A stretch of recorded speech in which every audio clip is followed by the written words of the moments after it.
Nouveau studio, nouvelle vidéo, messieurs, dames, bonjour à tous, on est parti pour voir pourquoi est-ce que... pourquoi est-ce que Fulgrim était un schizophrène, ou pourquoi est-ce que Fulgrim est l'équivalent direct de Gollum et Sméagol. Vous allez voir que malheureusement, beaucoup de choses se sont passées sur Fulgrim, et beaucoup de gens ne connaissent pas en fait les réelles profondeurs de ce personnage, la réelle caricature qu'est ce personnage. Certes, il est un primarque, le primarque des Emperor Children, le primarque de la 3ème Légion, l'une des légions les plus moquées, étonnamment, dans la communauté, pour pas mal de raisons. Alors certes, c'est pas comme les Ironens ou la Ravengard qui sont très peu joués, car les Emperor Children sont adorés par la communauté et détestés par d'autres. C'est très particulier. Ils viennent de revenir au bout du jour avec une nouvelle gamme de figurines, du nouveau lore, évidemment tout cela arrivera. D'ailleurs, n'hésitez pas à vous abonner pour ne pas rater les futures vidéos sur les nouvelles histoires de Warhammer 40 000 et surtout des Emperor Children qui ont beaucoup de lore qui arrivera sur le sujet. Mais sachez que les origines de Fulgrim, sa ville natale, ou plutôt sa planète natale, mais surtout sa corruption au chaos s'est fait de manière assez particulière. Et cela a été très différent des autres primarques, qui eux sont tombés, on va dire, sous le charme du chaos, de manière presque volontaire. Ils se sont peut-être fait manipuler, comme Horus, mais ils ont décidé de tourner le dos à l'empereur. Le problème de Fulgrim, c'est qu'il lutte, et qu'il lutta durant longtemps avec son côté obsessionnel, perfectionniste, si ce n'est possessif sur certains cas, avec cette envie d'être le fils parfait pour son père. La perfection est à double tranchant pour l'être humain, et Fulgrim la représente très bien.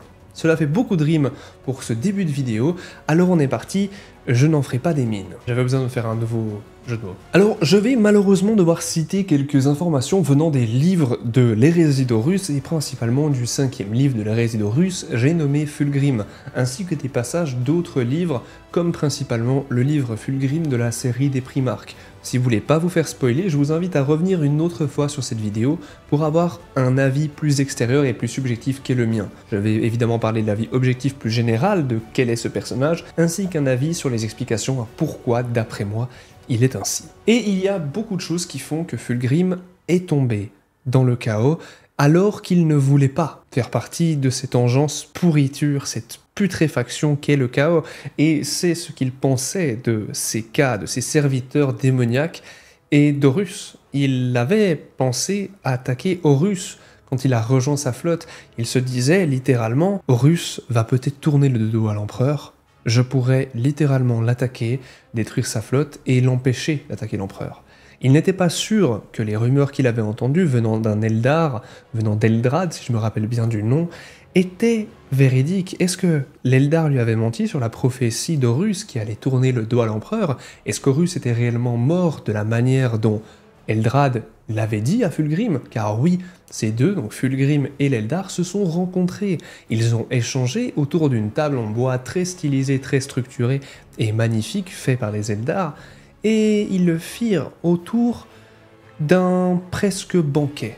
Car en réalité, l'Eldar les avait accueillis avec des fruits exotiques ainsi que de la viande. Et pour la petite anecdote, l'Eldar était végétarien. Cela n'a pas forcément d'importance, mais j'aime apporter des anecdotes un petit peu de temps en temps sur les bouquins de Warhammer. Et durant ce conseil où l'Eldar et Fulgrim ainsi que sa garde phénicienne discutaient, nous apprenons beaucoup de choses, et la première est que Fulgrim n'était pas au courant car il était à des années-lumière de son frère Horus, et il ne savait pas encore qu'Horus était en fait mort sur Davin, ou plutôt la Lune. Et il entendit cette rumeur et n'y croyait pas. Il ne croyait pas non plus que ce que l'Eldar lui racontait pouvait arriver.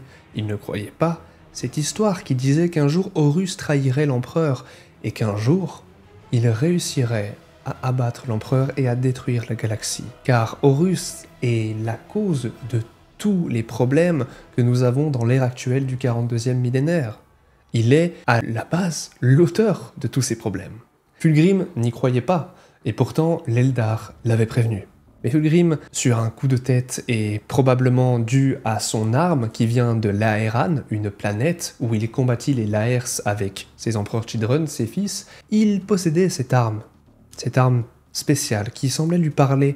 Elle venait d'un temple, elle venait d'un endroit qui avait touché Fulgrim, un endroit presque parfait, un endroit mythique, un endroit qui touchait, comme on l'a dit, à la perfection. Et cet endroit a tellement touché Fulgrim qu'il a récupéré l'une de ses épées presque maudites de cette race Xeno, qui avait comme une sorte de temple, mais une temple représentant des choses que l'on pourrait considérer de chaotiques ou démoniaques. Fulgrim l'ignorait totalement. Et plus le temps passa, plus au sein de son vaisseau, le Pride of the Emperor, Fulgrim représenta ce fameux temple. Je rappelle qu'il avait toujours l'épée démoniaque avec lui, et il représenta ce fameux temple qu'il avait vu sur l'Aeran dans son vaisseau. Et les problèmes ont empiré de plus en plus à cause de tout cela. L'épée de l'Aeran lui parlait, l'épée de l'Aeran lui chuchotait aux oreilles, et lui disait quoi faire. Je vais vous parler d'un petit témoignage de quelqu'un qui, pour moi, décrit très bien la chute de Fulgrim, qui est extrêmement tragique et qui montre de la schizophrénie que ce primarque a pu subir malheureusement de son propre chef, si on veut, car c'est lui qui a choisi cette épée après tout. Restez bien jusqu'à la fin car j'aimerais vous parler d'une petite information vis-à-vis d'un tableau, qui n'était qu'un tableau comme une œuvre d'art que l'on peut retrouver au Louvre, mais qui finit par parler à Fulgrim. Un tableau très particulier qui pour moi nous montre bien la différence entre un primarque qui se fait corrompre volontairement ou qui se fait tromper, ou un primarque comme Fulgrim se fait littéralement avoir psychologiquement. Toutes ces failles vont être utilisées contre lui grâce au chaos qui peut lire dans votre tête et savoir et connaître tous vos vices. La chute de Fulgrim me semble très tragique. Je viens de terminer Fulgrim dans la série Rhysdorus et j'ai trouvé que sa chute était plus tragique, voire la plus horrible parmi ses frères.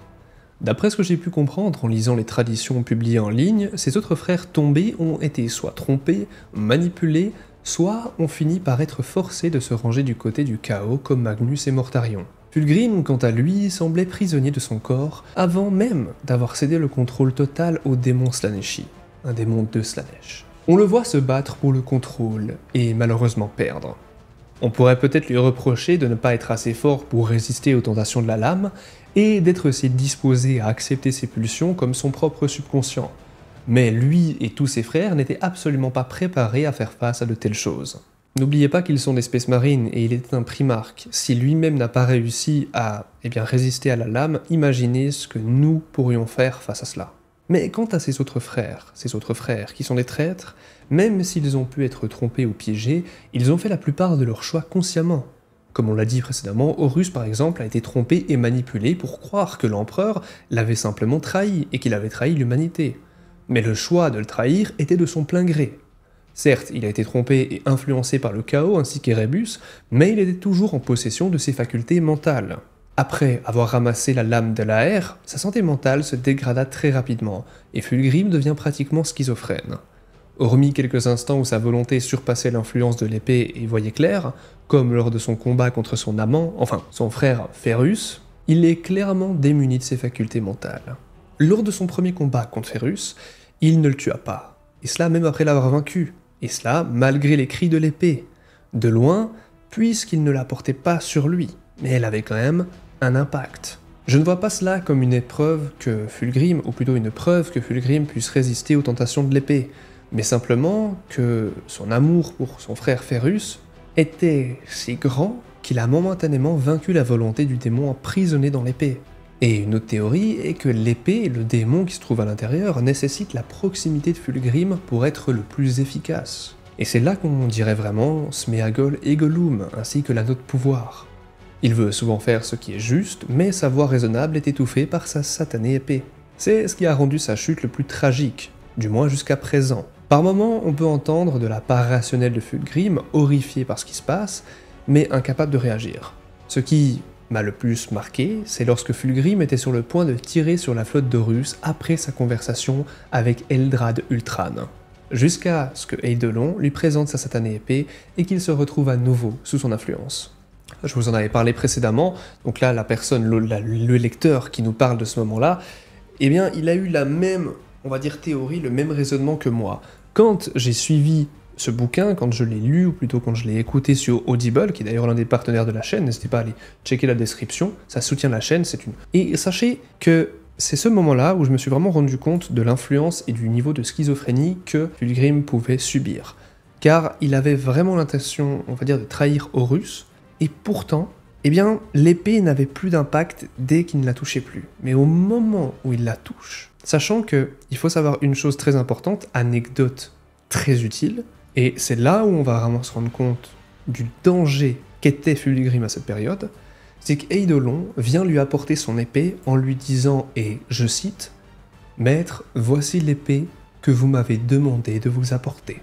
Mais Fulgrim accepte l'épée sans se rappeler avoir demandé cette dernière. Il ne se rappelait pas avoir demandé à ce qu'on lui apporte l'épée. Je tiens à rappeler qu'Eidolon n'était pas corrompu. Mais Fulgrim, oui.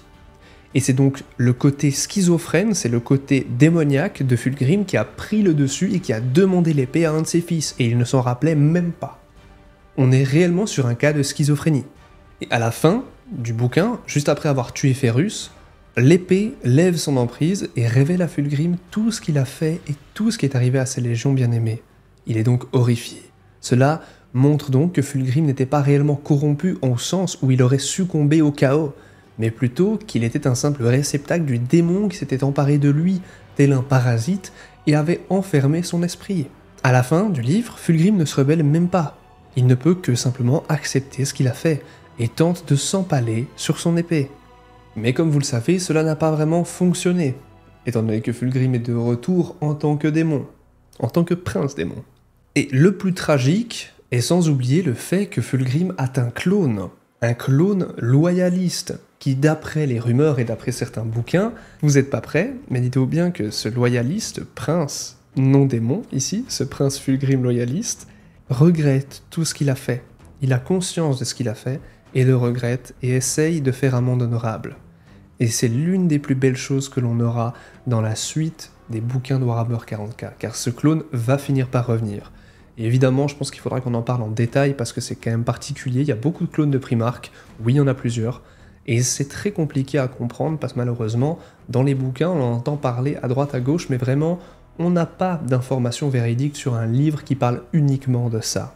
Si vous voulez vraiment comprendre le niveau de schizophrénie et de problèmes mentaux que Fulgrim a depuis sa jeune enfance, ou plutôt depuis sa jeunesse, il faut lire donc le livre Fulgrim de la série Primarch. Malheureusement, il est très dur à trouver, et il coûte un prix débile, donc essayez de le trouver d'occasion, et limite demandez à un de vos amis s'il l'a pour vous le prêter. Dans ce bouquin, on apprend quelque chose de très important. Fulgrim a un ego déjà extrêmement grand, si ce n'est omniprésent dans tout ce qu'il fait. Tout ce qu'il fait vient de son ego. Et dans ce livre, on apprend que ce sentiment d'infériorité est là depuis longtemps. Et cela serait à la naissance de son envie, de sa soif de perfection. Son envie d'être toujours meilleur vient d'un ego brisé, d'un ego qui se sent inférieur, d'un réel presque homme détruit de l'intérieur, qui ne se sent jamais assez bien comparé aux autres. Et c'est de là que vient cette envie omniprésente pour la perfection.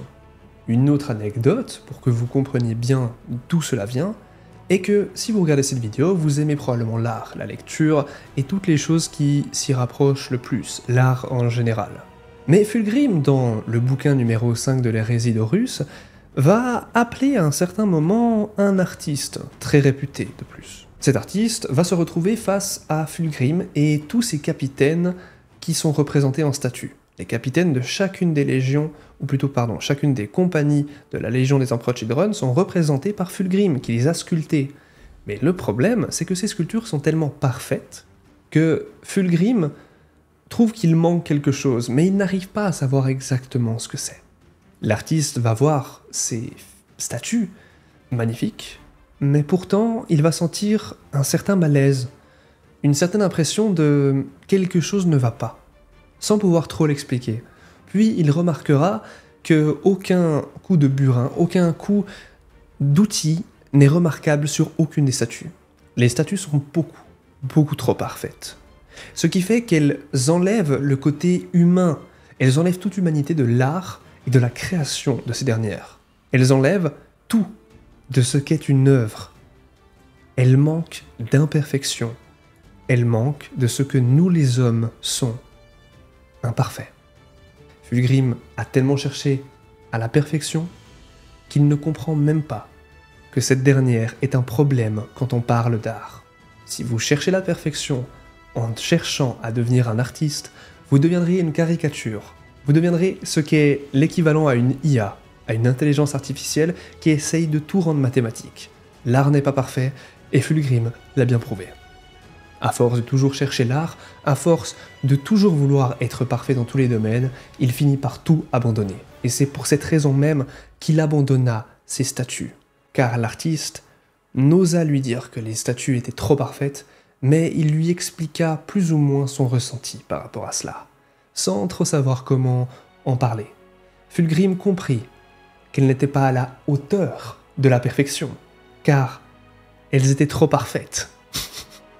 Et par ce côté trop parfait, elles créaient une impression étrange chez les gens. Et c'est là tout le paradoxe de Fulgrim. Il a cherché la perfection pour montrer à quel point, à l'intérieur, il n'était rien d'autre qu'un simple humain imparfait. Et si tout ce qu'il faisait n'était pas parfait, eh bien en ce cas-là, il n'était pas à la hauteur. J'aimerais rajouter une information très importante. Je vous avais parlé d'un tableau précédemment, un tableau que Fulgrim a adoré, un tableau d'une artiste, d'une femme artiste qui aurait peint cette œuvre d'art avec son sang, avec ses excréments et avec quelqu'un qui l'aurait soi-disant V. Vous voyez le mot, voilà, bref, je vais pas le dire, sinon la chaîne se fait sauter. Bref, vous m'avez compris.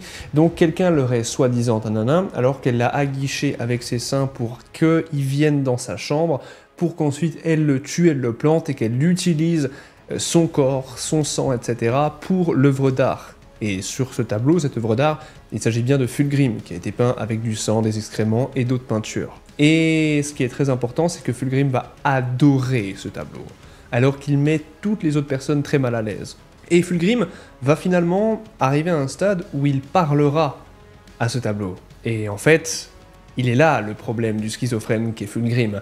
En réalité, le tableau est presque habité par la lame qui est la lame démoniaque qui possède Fulgrim. Est-ce que c'est sa simple schizophrénie venant de la lame? Est-ce que c'est le démon qui rentre dans l'image de Fulgrim? Cela est évidemment une théorie que vous pouvez apporter en commentaire. Je pense qu'on a tous notre vision quand on lit des livres, mais sachez que c'est un tableau qui a un énorme impact pour se rendre compte à quel point Fulgrim est atteint, et à quel point Fulgrim ne s'en sortira pas. Voici le paradoxe de Fulgrim, de Sméagol et de Gollum. J'ai nommé Fulgrim et Mirgluf. Voilà, Fulgrim à l'envers. Je tenais vraiment à vous faire cette vidéo un petit peu particulière, étant donné que je suis dans mon nouveau setup. Je tenais juste à vous dire que si vous êtes encore là, écrivez F Fulgrim en commentaire. N'hésitez pas à liker, à commenter pour l'algorithme évidemment, et aussi à vous abonner pour qu'on atteigne les 50 000 abonnés, comme d'habitude. Prenez soin de vous, de votre santé physique et mentale. Si vous voulez checker la description, il y a tous les partenaires de la chaîne, avec Audible, le nouveau partenaire de la chaîne, ainsi que Oli Energy, et pour vos figurines moins chères, MyHobbyPlace. Prenez soin de vous, de votre santé mentale et physique. L'empereur vous protège. Ave Imperator.